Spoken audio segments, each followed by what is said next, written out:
Merci à l'ensemble vocal Vox Hominis de la Grande Loge de France.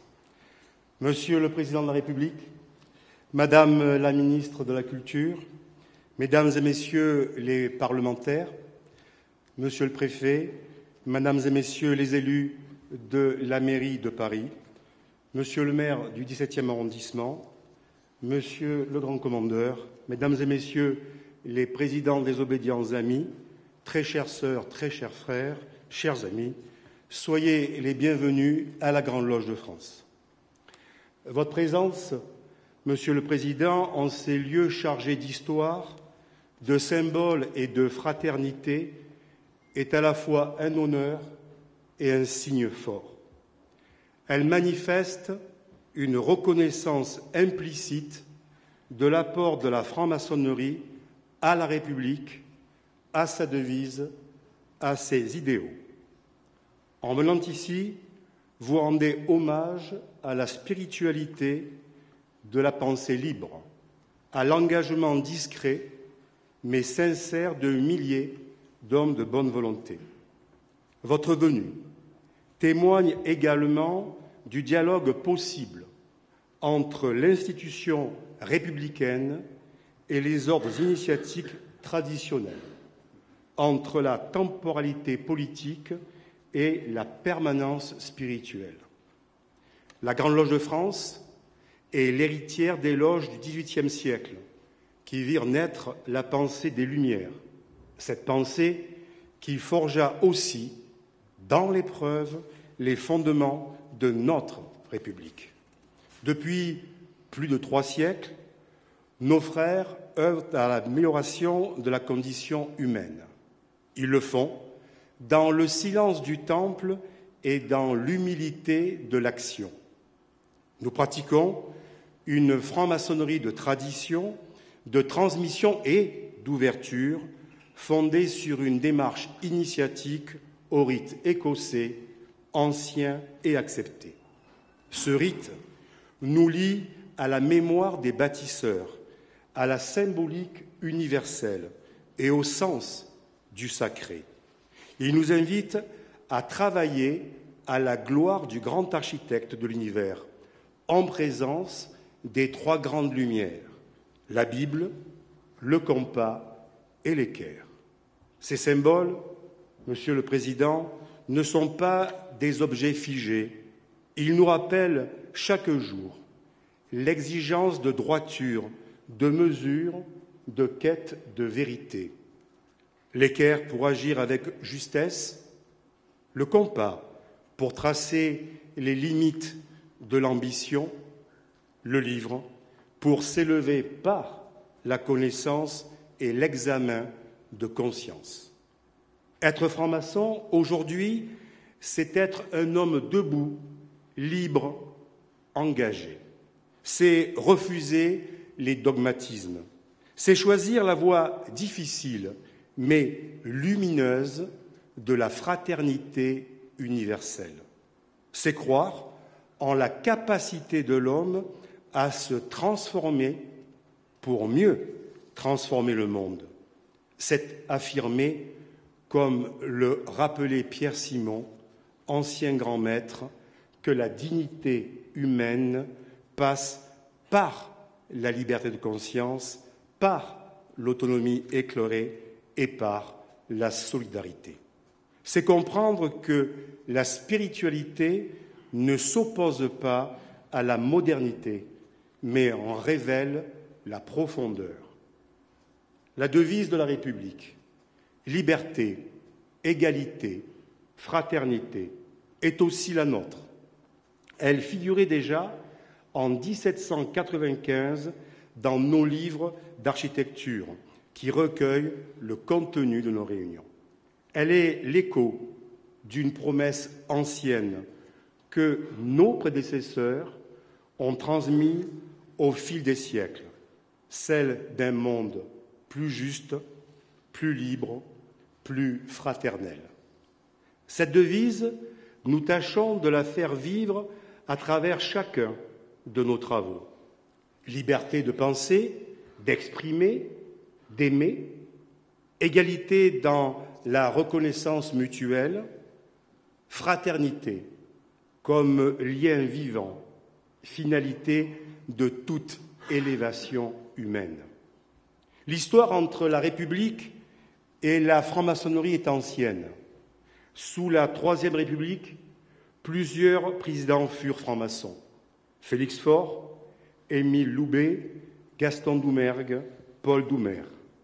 Nombre de membres de la Grande Loge de France s'engagèrent aux côtés du général de Gaulle durant la Seconde Guerre mondiale.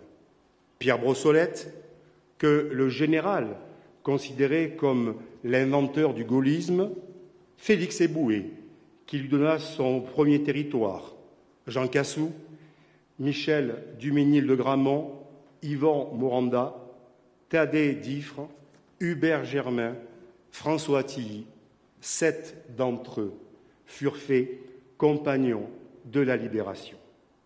Sous la 4e comme sous la 5e République, ce lien a perduré. Georges Pompidou était fils de franc-maçon, Jacques Chirac, dont le grand-père, instituteur en Corrèze, était franc-maçon et vénérable maître d'une loge, avait hérité de cette mémoire humaniste. Et Valéry Giscard d'Estaing invita pour la première fois les grands maîtres des obédiences à l'Élysée. Enfin, François Mitterrand consulta Jean Verdun en sa qualité de grand maître. Et pourtant, Monsieur le Président, jusqu'à aujourd'hui, aucun président en fonction n'avait franchi le seuil de notre grand temple Pierre Brossolette, ici, rue Louis Puteaux. Votre présence est donc une première historique. Elle incarne le dialogue nécessaire entre République et spiritualité. Car si nous nous refusons à toute prise de position politique, en revanche, au nom du combat pour la liberté, l'égalité et la fraternité, nous ne restons pas enfermés dans nos temples. Nous participons avec mesure et discernement au débat de société. Nous avons récemment publié un livre blanc sur la fin de vie. Nous avons élaboré un manifeste sur l'intelligence artificielle pour que la technique ne se dérobe pas à l'homme sans sa part d'âme. Nous avons enfin lancé 2 appels à la fraternité et à la paix face aux violences, à l'exclusion, aux fractures de notre époque. Ces textes, issus des questions à l'étude des loges, ne sont pas des dogmes. Ce sont des contributions, des invitations à penser autrement. Et c'est dans cette même logique que nous avons placé notre réflexion actuelle sous le triptyque l'humain, le vivant et la planète. Ces mots disent notre volonté d'ancrer l'initiation dans le réel, en responsabilité éthique et spirituelle. Ils disent aussi notre conscience que l'humanité ne survivra qu'en retrouvant le sens de l'harmonie avec elle-même, la nature et l'univers. Être franc-maçon aujourd'hui, en Grande Loge de France, c'est aussi s'interroger sur l'impact de nos choix technologiques. L'intelligence artificielle, nous l'avons dit, ne peut être pensée sans éthique. C'est pourquoi notre manifeste s'intitule « Le pari de l'humain », car ce pari, Monsieur le Président, est aussi le vôtre. Il est celui d'un pays qui, face aux défis du XXIe siècle, ne doit pas oublier ce qu'est l'essence de l'homme en s'efforçant de restaurer un humanisme, s'il le faut, en le renouvelant. C'est cette conscience que nous portons aussi en Europe. La Grande Loge de France est membre fondateur de la Confédération internationale des Grandes Loges unies de rite écossais anciens et acceptés. Nous contribuons à participer et à bâtir une franc-maçonnerie européenne forte, fraternelle et respectueuse des diversités culturelles.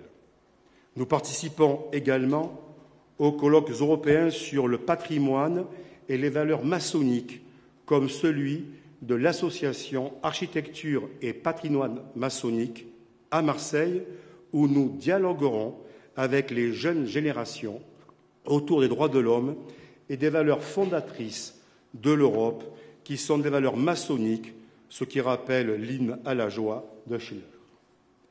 Enfin, le 15 mars dernier, à Vienne, nous avons consacré la naissance de la Grande Loge d'Autriche, moment solennel et émouvant, car fonder une nouvelle obédience, c'est transmettre l'étincelle d'une tradition qui veut éclairer sans brûler. C'est œuvrer pour la paix entre les nations. La paix, Monsieur le Président, est une construction permanente. Elle se fonde sur l'éducation, la justice et le dialogue. Elle se nourrit de reconnaissance mutuelle et de dignité partagée. C'est pourquoi la franc-maçonnerie s'engage avec discrétion, mais avec constance, pour que la fraternité ne soit pas un mot vide, mais une réalité vécue. Parce que la fraternité s'incarne aussi dans des actes concrets. La Grande Loge de France soutient discrètement des actions solidaires, humanitaires et culturelles.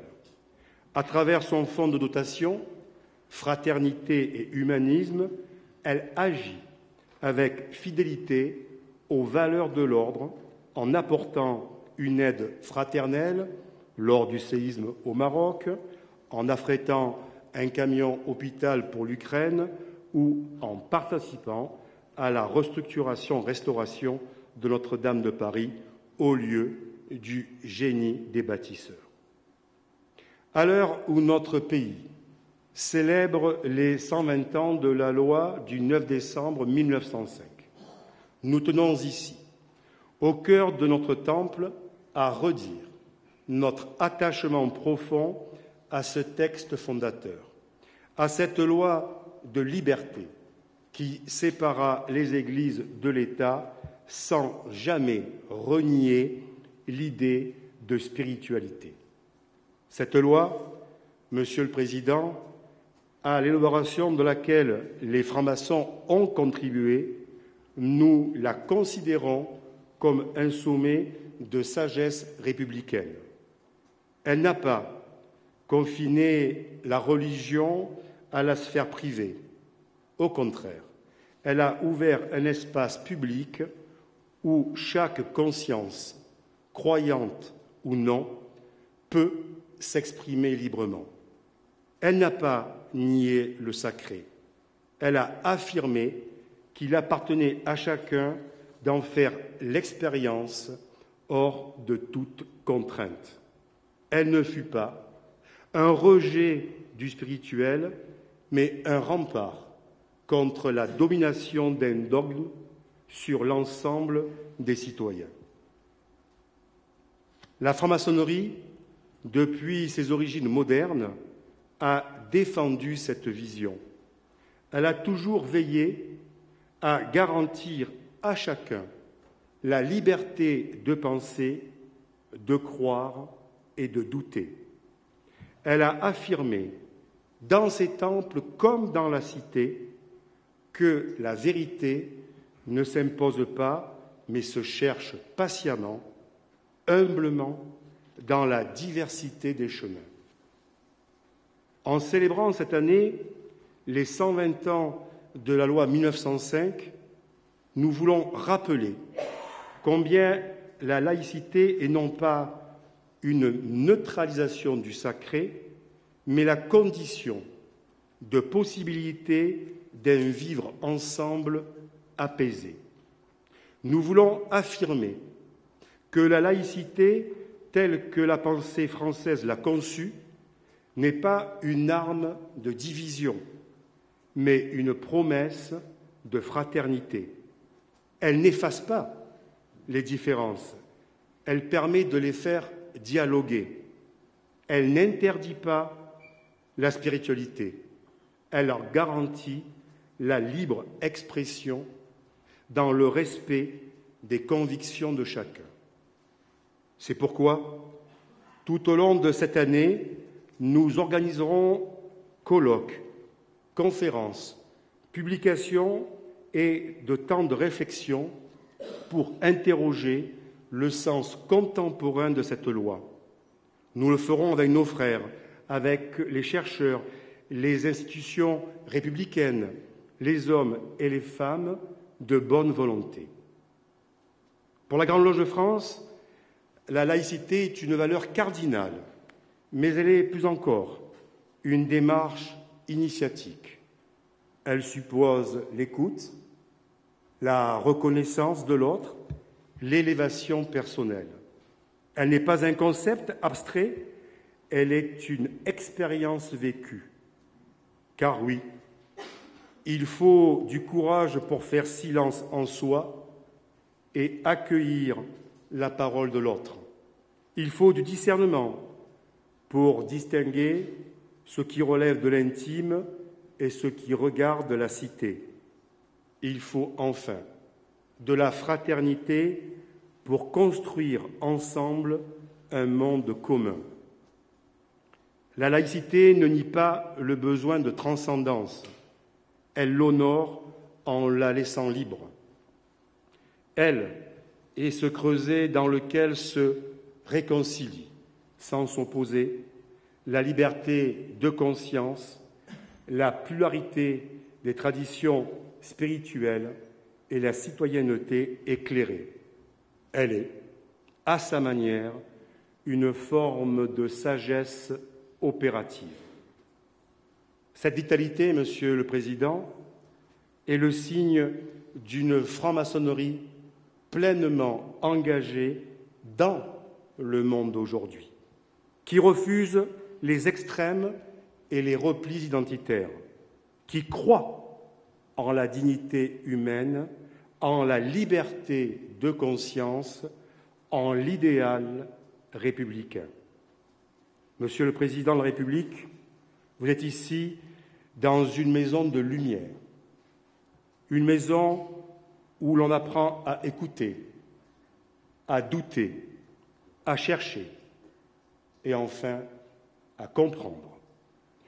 Une maison où les pierres ne s'accumulent pas, mais s'ensemblent dans un dessein plus grand qu'elle.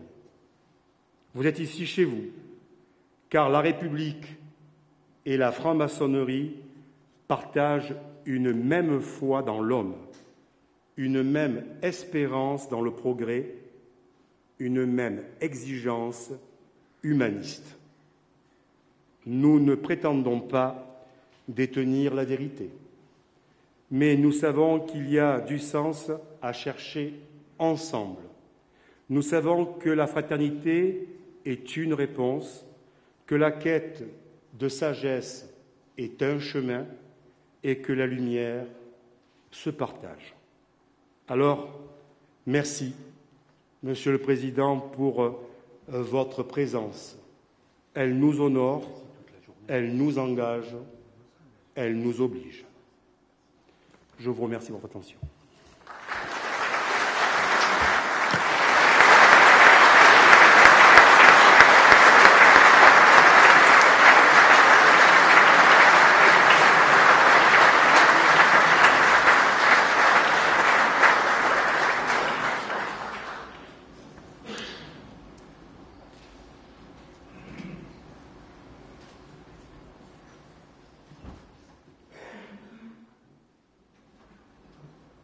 Merci beaucoup pour votre accueil, très respectable grand maître.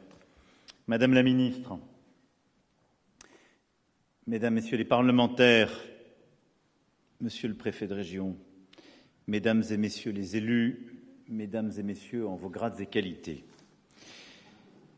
Je suis heureux de me retrouver parmi vous aujourd'hui et je viens en quelque sorte d'entendre la parfaite synthèse de toutes ces raisons d'être heureux. Je vais essayer d'y revenir.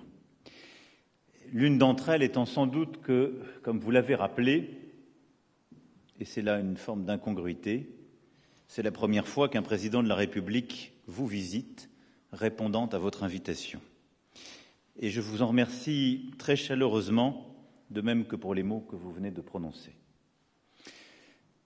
Cela d'abord parce que le dialogue entre la République et la franc-maçonnerie est une conversation, si je puis dire, polie par des siècles de combat. Par la communion de pensée et par une connivence qui n'a rien d'un complot. Les francs-maçons, dont la naissance est contemporaine de l'émergence de l'esprit des Lumières, en sont les enfants tout naturels. Et avec eux, avec vous, a émergé cette idée républicaine sur laquelle je vais revenir. Et vous rappeliez d'ailleurs cette antériorité du triptyque républicain, au choix même fait ensuite par la Troisième République, bien après, dans vos propres textes, liberté, égalité, fraternité. Liberté, d'abord celle de l'usage public de la raison pour faire triompher la science, faire avancer le progrès dans la société. Égalité est d'abord celle des droits, qui est universelle, commune au genre humain. Égalité révolutionnaire, proclamée par la Déclaration de 1789. Fraternité, naturellement, et ce beau mot résonne avec un poids particulier, j'en ai conscience, dans ce temple. Alors que la franc-maçonnerie était l'atelier de la République, en quelque sorte, c'est un fait historique. Je l'ai rappelé devant vos frères et sœurs du Grand Orient au mois de novembre 2023. En effet, tout au long du XIXe siècle, l'idée républicaine a été transmise, protégée, dans des loges quand elle était réprimée, menacée, combattue ou réprimée ailleurs. Elle a survécu parce que se sont levés partout des maîtres et des apprentis pour bâtir l'édifice républicain. Alors je sais que prendre place ici, dans ce décor, dans cette forêt de symboles dont parlait le poète, nourrira quelques commentaires. Vous y êtes habitués, je crois que moi aussi. Mais je sais qu'ici, vous ne confondrez pas les commentaires de l'après avec le verbe du commencement. Ce verbe qui vous a tous conduits à être présents ici, en ce grand temple, où se mêle à votre présence visible la présence symbolique de ceux qui vous ont précédés, pour peu que l'on sache élever son regard vers la lumière. Présence de Pierre Brossolette, le socialiste et le résistant qui préféra donner sa vie plutôt que de perdre des camarades, sa cause et son honneur. Qui donna sa vie à la France et offre aussi son nom à ce temple où nous nous trouvons. Présence de Gustave Mesureur, premier président du Parti radical socialiste, au sein duquel furent tracés des plans parmi les plus importants de notre histoire française de progrès. Présence de ces visages qui incarnent la devise de la République, devise qui est aussi la vôtre, liberté, égalité, fraternité.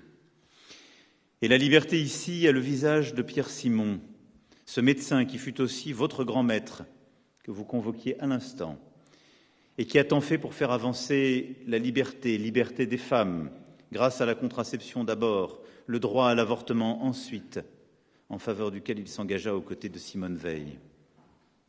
L'égalité a le visage des frères communards de la loge La Justice qui incarne avec Jules Vallès cette promesse d'égalité au cœur de la République, égalité entre les hommes, entre les genres, entre les conditions, égalité comme instrument de libération des tyrannies, des privilèges, des assignations comme des superstitions. Et la fraternité a le visage d'Hubert Germain, le dernier des compagnons à nous avoir quittés, dont le regard brûlait toujours vivace de l'espérance en l'humanité. La fraternité aussi a le visage d'Arnaud Beltrame, dont l'amour du prochain puisait sa source, si je puis dire, dans tant d'origines spirituelles. Ces familles de pensée et d'espérance qui composaient en lui une si haute conception de l'homme qu'elle le mena jusqu'au sacrifice. Ce sont tous ces noms que je cite parmi d'autres et qui forment sous les hautes voûtes du temple Pierre Brossolette une compagnie héroïque, une fraternité française. À l'évocation de ces noms surgissent des destins, des valeurs, l'histoire de la construction de l'édifice républicain qui s'est faite aussi ici, entre ses piliers et les ombres lumineuses qui les peuplent. Toute cette histoire montre que la République en franc-maçonnerie est plus que chez elle. Elle est dans son foyer et dans son cœur. Et à tous ces noms-là aussi, peut-être me permettrez-vous d'ajouter un plus hétérodoxe, si je puis dire, celui du professeur Choron, parce qu'il fut de l'aventure de Charlie Hebdo et de Harakiri, qui furent et demeurent des lieux de cet esprit français. Notre esprit français qui lézarde aussi par le rire les dogmes, par l'insolence et les blasphèmes, les puissances et les fanatismes. Voilà la première raison de ma présence ici, dans cette grande loge qui se trouve aussi, je le crois, par rapport aux autres obédiences, dans une place particulière, peut-être pétrie de ce même esprit de liberté que j'évoquais, car la quête de liberté est une affaire trop sérieuse pour être confiée à des frères qui ne seraient que sérieux. C'est aussi une affaire d'irrévérence. Le frère Montesquieu lui-même ne s'amusait-il pas à surnommer le pasteur des Aguilliers, l'un des fondateurs de la franc-maçonnerie, de grand Belzébuth de tous les maçons. Alors parler devant vous et à travers vous,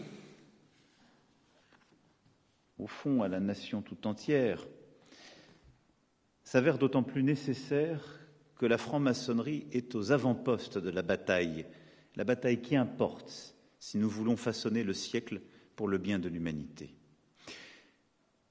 Un signe est sans doute le fait que la franc-maçonnerie a toujours été la cible des complotistes, des obscurantistes, qui lui attribuent une influence, la mettant ainsi à l'honneur. Un organe de presse vous a récemment fait procès de vouloir peser sur les débats relatifs à la fin de vie, usant au passage d'une iconographie qui était oubliée depuis Vichy. Je vous le dis ici, soyez-en fiers. Que comme les autres grandes familles spirituelles, les francs-maçons s'emparent de ce débat fondamental, la fin de vie, je le dis aussi ici, est une bonne chose. Je n'ai pas prévu sur ce sujet d'être trop long, et vous avez travaillé, je le sais, longuement sur celui-ci. J'ai reçu vos textes, et je veux vous en remercier. Je lis aussi tout ce qui s'écrit ou se dit sur ce sujet. Ce n'est pas là un sujet, c'est un vertige qui touche chacune et chacun d'entre nous.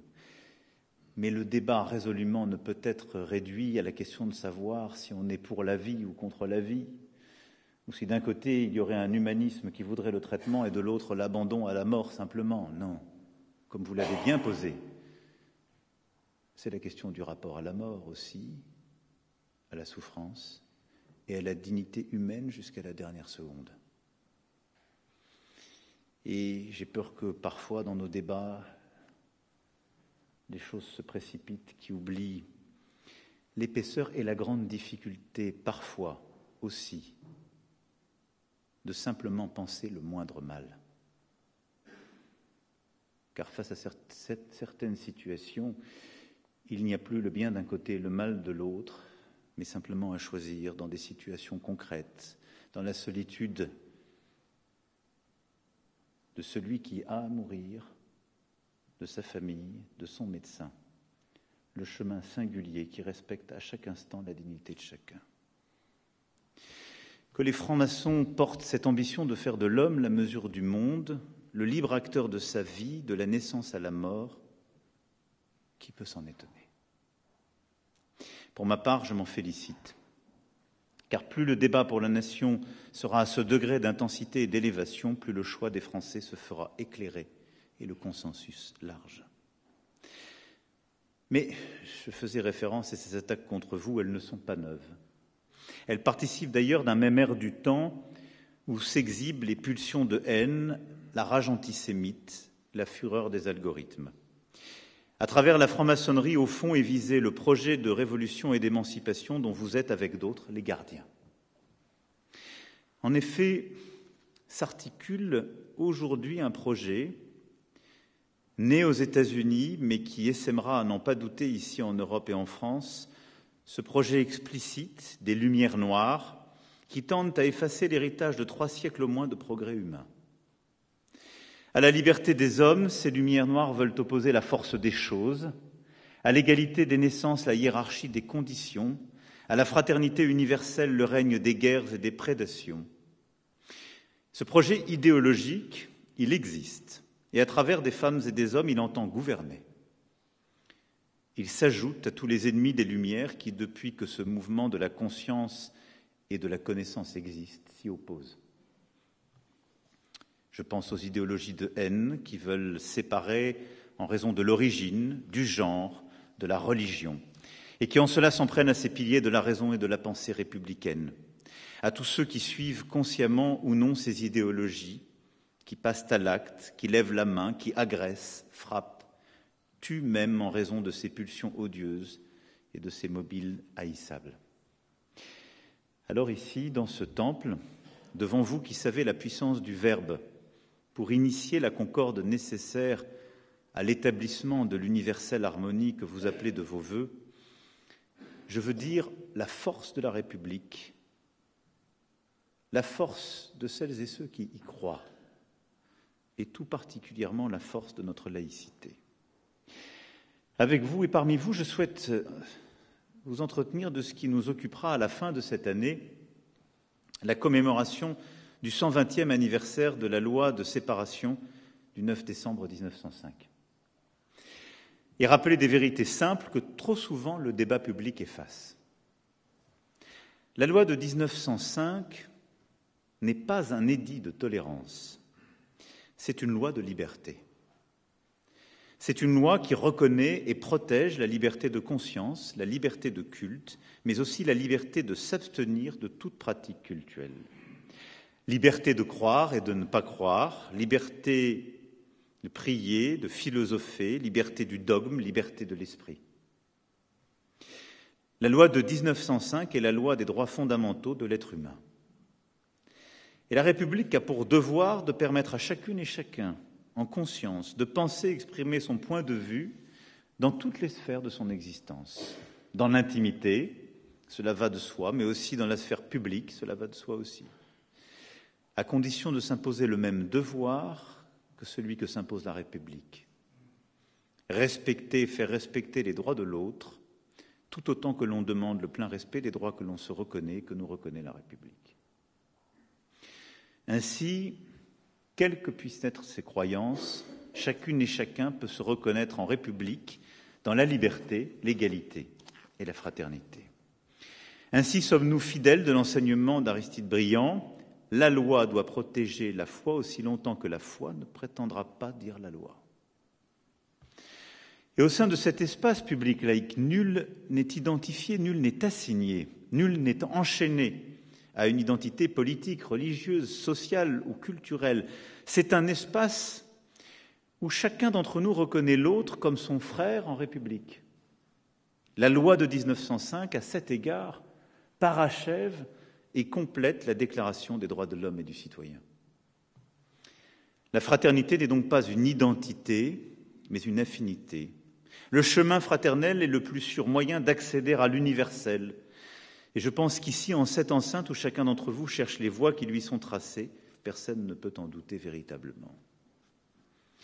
Voilà pourquoi, en cette année de commémoration de la loi de séparation de 1905, comme je l'ai déjà demandé aux responsables des cultes, je vous demande d'être des ambassadeurs de la fraternité.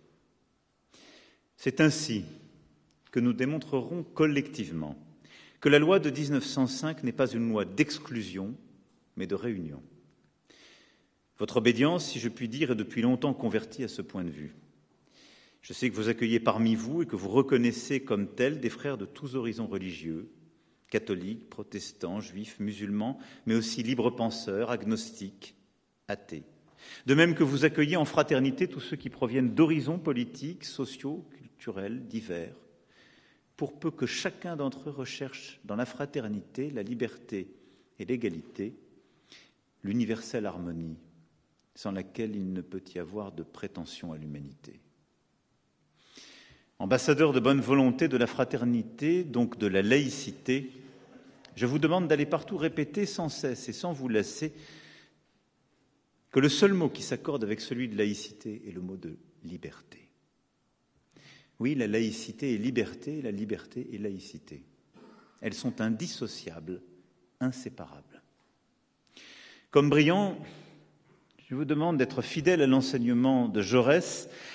Je cite, « La loi de séparation n'est pas la victoire d'un groupe sur d'autres groupes, mais l'œuvre commune et l'honneur commun de tous les républicains. » En vérité, l'État républicain n'a pas vocation à laïciser la société. Ce n'est ni sa vocation ni sa fonction. Et c'est dans cet esprit qu'il nous faut commémorer la loi de 1905 et au-delà la faire vivre. Prenons garde à ce titre au piège que préparent ceux qui voudraient faire de la loi de 1905 une lecture identitaire sous prétexte de laïciser la société, dans le seul but de s'attaquer à des religions ou croyances, en particulier au nom de leur prétendue incompatibilité avec les valeurs de la République. Cette lecture ne peut être celle de la République fidèle à l'universalisme des Lumières et à l'esprit de 1789. Gardons-nous tout autant de ceux qui entendent faire de la laïcité un instrument de repentance contre la République, ceux qui ciblent les excès de 1793 pour s'attaquer à l'héritage de 1789, socle de notre histoire républicaine. La loi de séparation nous protège de tous ceux qui prétendent inscrire dans la Constitution des prescriptions à vocation identitaire au nom d'une lecture univoque du passé. La France laïque est la fille naturelle de la République, fruit de cette exigence absolue de liberté qui est si française et, oserais-je dire, qui commence d'avant la Révolution. Et cette fidélité est aussi à penser. Dans ce temple, dans cette maison de liberté, je souhaitais réaffirmer cela. Alors portez sans cesse cette ambition. D'autres avant vous que j'ai cités furent des ambassadeurs de la fraternité en portant avec elle la laïcité. Ils furent des ambassadeurs par l'étude comme vous l'êtes en vos travaux, mais ils le furent en combattant résolument pour le progrès humain. Ils le furent le visage découvert et dans l'arène. Au fond, ne craignez rien d'autre que le renoncement. Ne succombez à aucune peur, à aucune honte, à aucune tentation d'effacement. Soyez les vigies de cette grande loi de 1905 comme ceux qui veulent l'effacer, la trahir ou la détourner. Cette loi n'a pas 120 ans, elle est d'hier, elle est d'aujourd'hui. Elle est plus que jamais de demain parce qu'elle est empreinte de cette force toujours vive qui est celle des femmes et des hommes de bonne volonté, sans autre distinction. Au fil du lien séculaire qui nous lie des républicaines à la force de la franc-maçonnerie, faisons vivre donc ce compagnonnage heureux, sans rien confondre, sans rien dissimuler. Alors la République vivra et la laïcité avec elle.